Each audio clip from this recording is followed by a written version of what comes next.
Hello and welcome back. I took a few days off, and with that, sometimes it takes a few moments when I get back on to rearrange my workspace out here in my dining room. I craft in my craft room, and then I bring things out for the good lighting here when you guys are on to watch my Facebook lives, and so things get shuffled back and forth. And actually had a pretty clean dining room table up until a few minutes ago, and I got ready to go live and I couldn't find my card that I made for Pam's virtual party. So that was kind of important, because not only do I like to start off by showing you the card, I also like to have it just so that I have that to go by as I'm crafting. Yay, Pam's on the camera. So I'd like to introduce you to my hostess, Pam. Pam is a longtime friend of mine, and actually a longtime stamping friend of mine too. So her and our other friend Jody, years ago, like we're talking 30 years ago almost, at least 25, we would get together often like on Sunday afternoons, and we would stamp. And this was before I was even a demonstrator, and we would just have the whole table covered. And then I look and see how much it's progressed. I can even see the items that we were so excited about way back then, and to think what there is now. So I'm excited that Pam and I have remained longtime friends. She's just one of the best. And she used to live in Sleepy Eye, now is all the way out in South Dakota, like 9 hours away, but we still keep in touch, and I think that's great. So hello, Lisa. Hello, Linda. And hello, Carol. And like I said, Pam, the hostess, she is joined in too. And so I just want to load up my iPad here to make sure that I can see comments as I go along too. So yes, hello. So, and also today, as I kick off Pam's virtual party, card number 1, I also want to point out that it is the first day of the month-long paper sale, and I'm so excited about that, just because I love Stampin' Up's paper, and I hope that it shows to you as I do today's card. And for those of you that have been so faithful in watching my day-to-day videos and such, you know that I use a lot of Stampin' Up's DSPs. So it's not going to be a stretch for me to put together ideas today using designer series paper that's on sale, because I use it often. Okay, I see that my iPad's up and running and such, so that's good. Okay, and let's see. So if you haven't received my email, I sent that out today, earlier this morning. And if you're not on my email list and want to be, just send me a message and I will get that, and then I can get you on my email list. I just try to send out my emails once a month.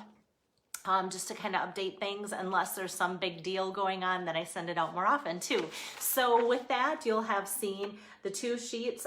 There's 15 different packages of designer series paper that are on sale this whole month. And what I'm going to highlight today is the one set that's on sale, the Forever Greenery, that kind of goes with the Forever Fern set.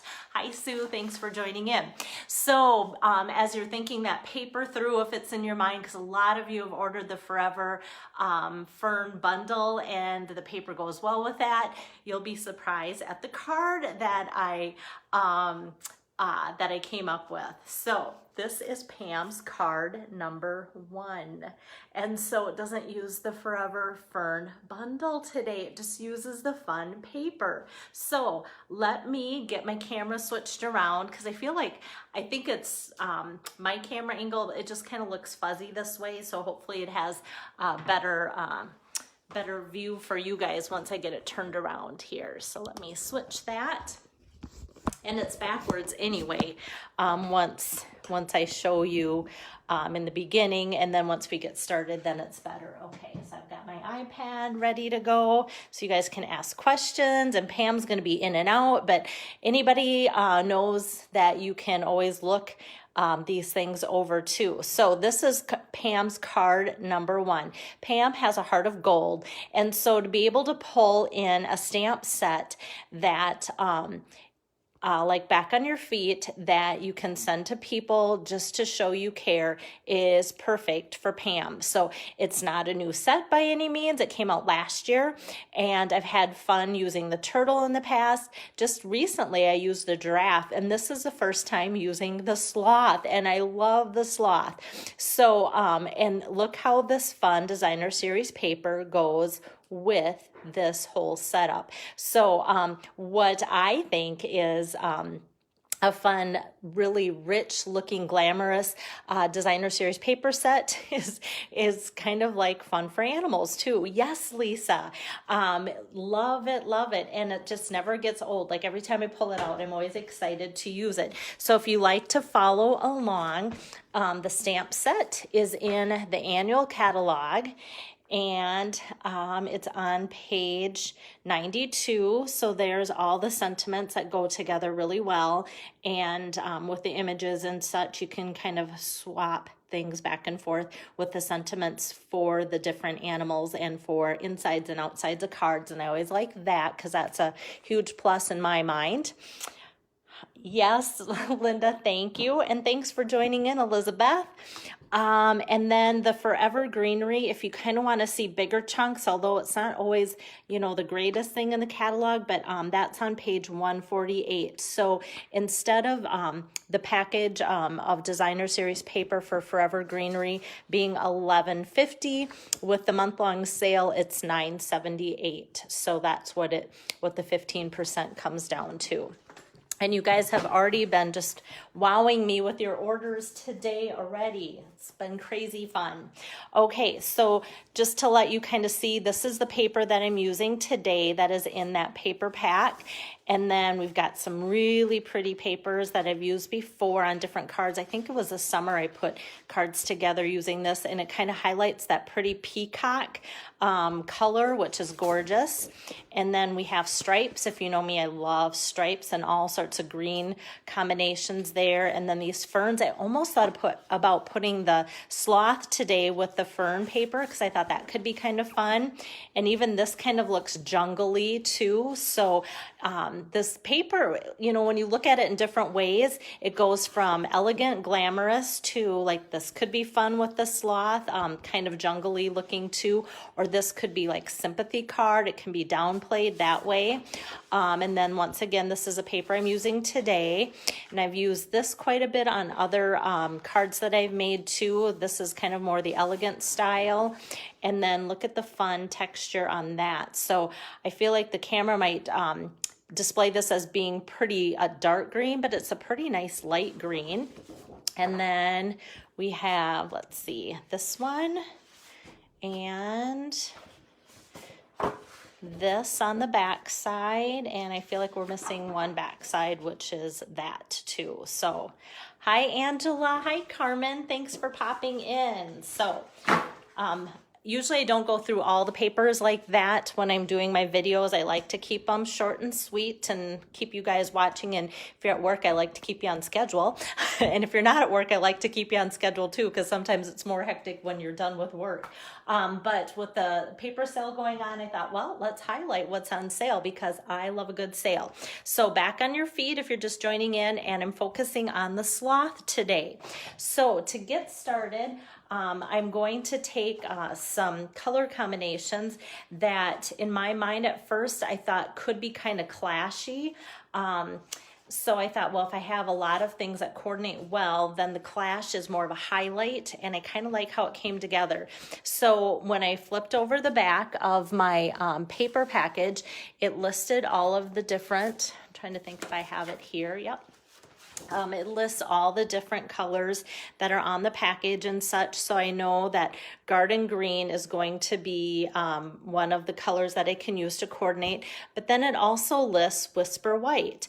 And when I put white together with this, it just, the white wasn't bright enough. And so I pulled in some Very Vanilla, and I'm a lot happier. And I even kind of did a side-by-side comparison. And I felt like for this sheet, not the others, but for this sheet, Very Vanilla was a better match. Hi, Angie. Hi, Marilyn. So garden green and then the pretty paper there. And then what I'm also highlighting it with besides Very Vanilla is that Just Jade color. And so Just Jade is found in a lot of these like busy sheets and other patterns. Just Jade really comes out gorgeous. It's one of the new in colors, but it also, like I said, to me, let me get rid of the Very Vanilla. Kind of clashes a little bit, but once I show you what I'm going to do with it, hint, hint, you can see a sprig punched out of there. You'll see hopefully why I chose that. Okay, so to start off, I'm using my layering circles dies, and I think usually I show you the whole pack, but that's back in my crafting room. I just realized. So I'm just taking one of the circles and then one of the next size scallop circle layering things. So both of these, even though this is a scallop and this is a plain circle, they come from that same layering circles die. And I don't think I can get these both on the same pass through, so I'll just do one at a time. I'd rather have them turn out nice and take a little bit longer time than hurrying or trying to squeeze them both through and then not have them show up very well at all. Thanks, Pam. I'm glad that you like it because this is going to be a card that you're going to get as well as anybody that orders through your party, so that I'm glad that you like it. So I just took the circle and ran that through on Very Vanilla, and then once again this color is Garden Green, and I'm just doing that next matting step for that. And often I will do my stamping first. This time I just wanted to do the cutting first and be done with that, and I think it works out okay. So one tip that I like to do often if I can, and I'll tell you kind of why, 2 reasons, is in the stamp set, the word or the sentiment sigh and the sloth here, they're 2 separate stamps, which is great because then I didn't have to cut them apart or anything. There's another little out, so they're all separate. So putting them together on the same stamp is twofold. It makes it so that I don't have to line them up when it's together. I know I don't have the side crooked because I've already kind of made scrap paper and stamp that out to make sure it's the same with the sloth so that it's not crooked. And stamping on a circle also helps because then if it is off a little bit, a circle, you just tilt. But the other reason that I like putting another stamp on is it helps so that when I press down, stamps don't rock. They kind of hold their flatness better, so I can get a good firm press down without getting any extra images on there too. So is that sloth cute or what? And Pam is like a favorite of my boys, and she's always been special with them. And so I'm pulling out the sloth, and I remember that my youngest, his birthday is coming up in a couple days, and his nickname at college, some people call him the Sloth, and it's because of his long arms. So I think I'm going to try and maybe get rid of the little bandage on his arm because we don't want him hurt while playing football, but maybe I'll try and superimpose some kind of football image on there and put together a birthday card for him with the sloth. So it's kind of fun that I'm doing this, and that happens to be coming up.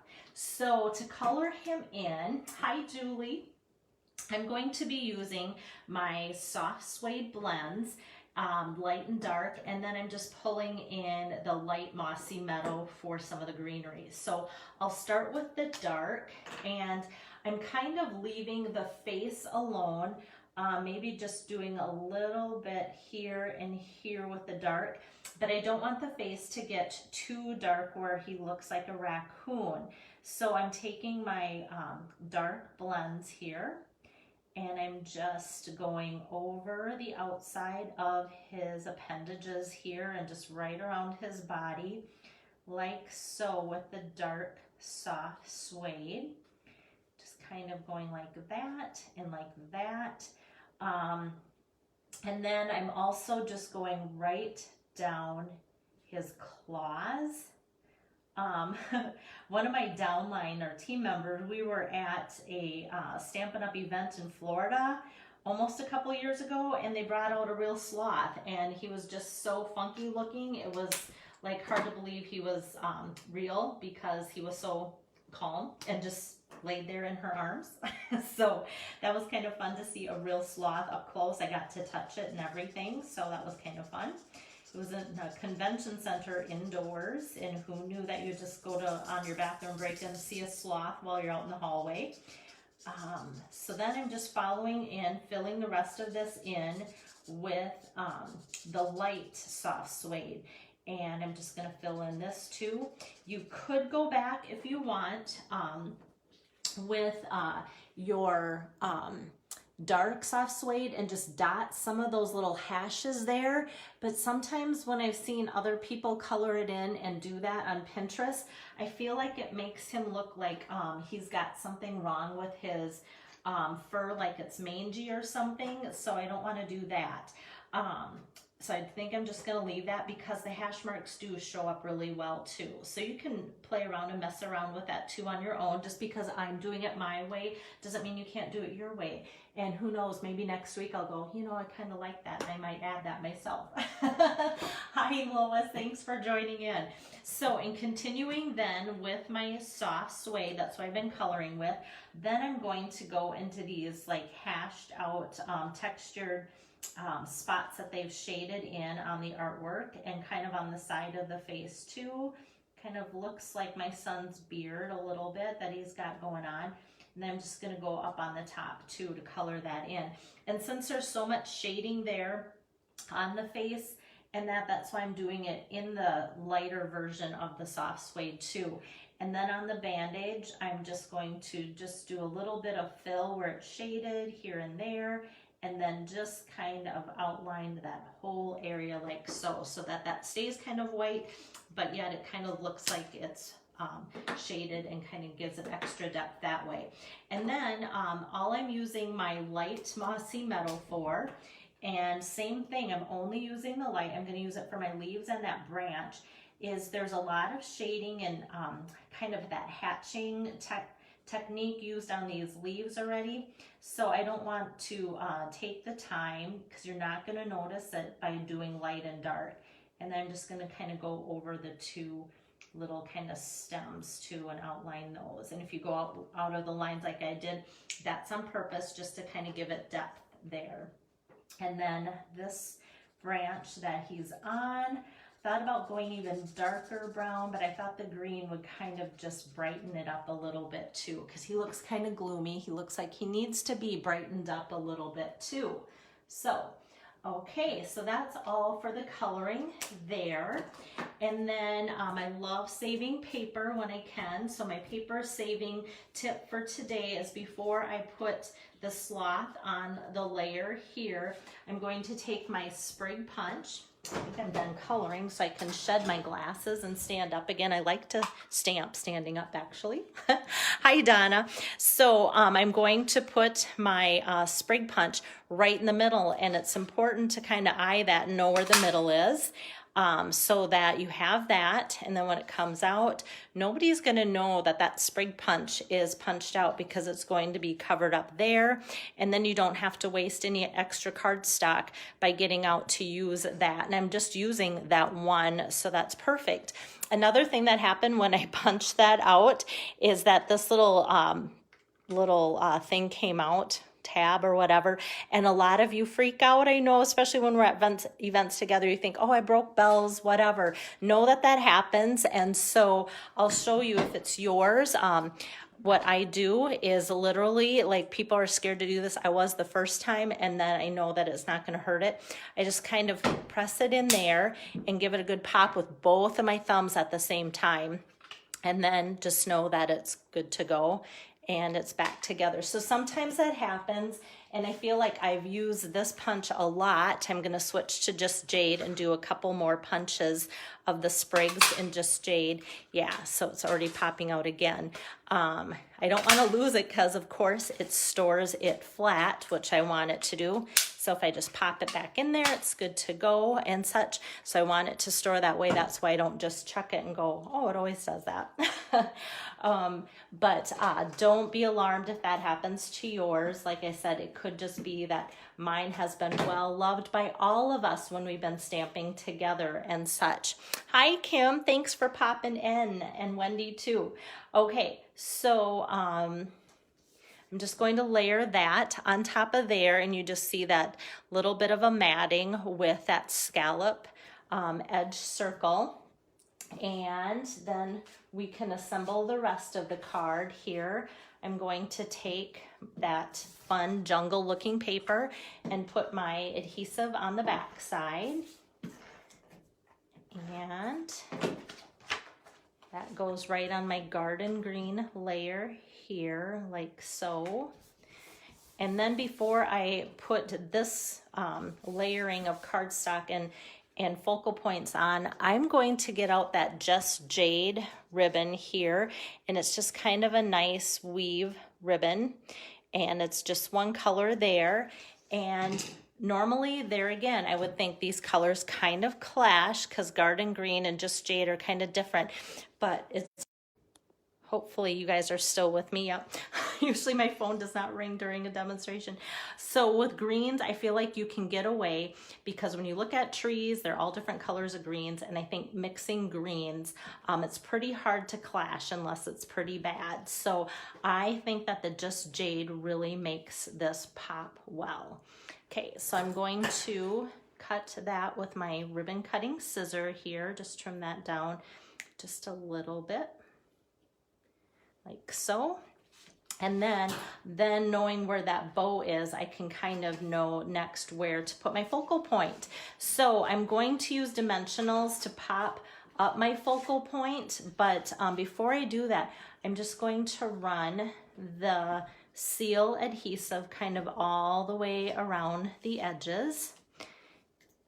And so I kind of have just like a layer around there. And then I am putting these to attach it in there like so. And then I'm going to put my dimensionals on like here. And whoops, and it is sticky and I don't want that stuck on there. Okay, and I'm gonna put about 4 of those on like so. And then I'm also going to just kind of eye this by putting it down there, and those little sprigs just kind of help make it look a little extra jungly, like so. So now it all sticks. So having that initial adhesive, that's what the sprigs are going to stick to, and then having the dimensionals will help pop it up like so. And then to finish my card, I always like to take just a little bit to do the inside. So the outside says sigh, and then the inside will say, sometimes that's all there is to say, and that I'm here for you. So that's a really nice inside verse to go with that card. And so I'm just going to take my adhesive and put that on to put that on the inside of the card. And then if you know, I also love to do some kind of an embellishment too. Hi, Rosemary. Thank you for joining in. So I'm just going to straighten out my ribbon here. And the embellishment that I chose today is the 2020-2022 in color enamel dots. So I'm just going to put a couple of those on my card. Usually I go with odd numbers. Oops, that kind of scooted away, like 3, but I kind of felt like 2 was the number that I liked for this card because I didn't want to overwhelm with all the other busyness, and I think that just kind of really helps to fill in that space, and I really like that just the way it is. So got that, and then in the inside, and that is Pam's card number 1. So let me get my camera switched around here again so I can chat with you. So with Pam's virtual party, if you're interested in ordering from her party, her code was displayed as I made the card, and then I will do a still shot of the card that I just made, as well as the whole list of supplies used to make the card to help your shopping experience easier, or to help build your wish list for down the road, or just for inspiration. Sometimes people jot it down and then they go to their craft area and go, oh, I don't have to order that because I already have it, which is always fun too. So if you do order from Pam's Party and spend a minimum of $25, then you get the cards that I craft and make for her virtual party here online. So today was card number 1, tomorrow will be card number 2, and then on Monday will be card number 3. So you will get all 3 of those as a thank you from both her and I for ordering through her party. And I will also, with the still shot of this picture of the card, I will put her host code with that post on my Facebook page too. So don't forget about this month-long paper sale. So if you like today's paper, know that it's one of those that are on sale. And other than that, I will see you guys again tomorrow afternoon. And tomorrow also, if you're ordering from Cheryl Bond's party, that's just closing up. I've already done her virtual demos recently, but she's closing up her party Saturday. So try and get orders in maybe by tomorrow too. And I just wanted to let people know that that party is closing up. And then coming up after Pam's, I'll be interspersing some October Stamp Camp 10 ideas of that as virtuals. And then also Ruth Rempel will be coming up next week, and then the week after that, Kathy Hunter for virtual hostesses. So if you know those guys, you might want to think about supporting them, or just coming back to be inspired by whatever ideas I come up with for their parties too. As always, let me know if you have any questions. Other than that, take care and have a great day. Bye-bye.